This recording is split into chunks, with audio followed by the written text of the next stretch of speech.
आप सुन रहे हैं एजी एंटरटेनमेंट की धमाकेदार प्रस्तुति।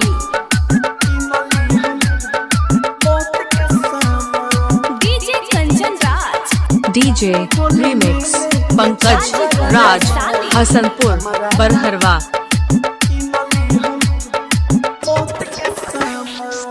अच्छा कैसा दिल में के तोड़ देलू दिलावा, अच्छा कैसा दिल में के तोड़ देलू दिलावा, हमर के कहत रहलू जान रानी हो, रानी डोली में लेके चढ़िया रामान, हमारा लाकी नली हमोत के सामान, रानी डोली में लेके चढ़िया रामान, हमारा लाकी नली हमोत के सामान। आप सुन रहे हैं एजी एंटरटेनमेंट की धमाकेदार प्रस्तुति।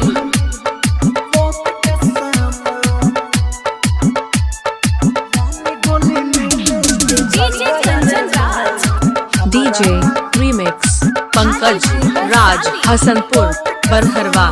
हाँ हमके वीरान कर बुला कि सब सुना, ससुरा में दुख तारा बड़ी दुगुना,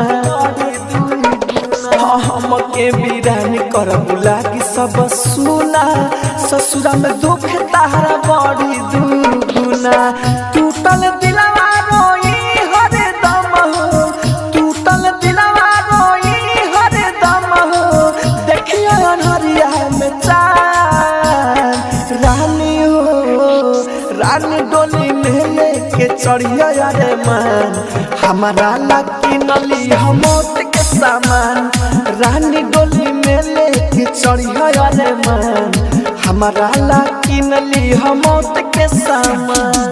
mix by AG recording studio.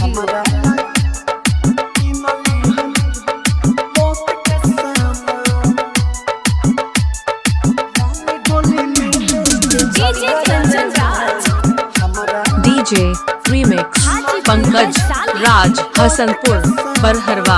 Rahul Raja धानी प्यार करे तो से ज्यादा, बाकी ना बुझाइल पहले तो रही राधा, हाँ राहुल राजा धानी प्यार करे तो से ज्यादा, बाकी ना बुझाइल पहले तो रही राधा।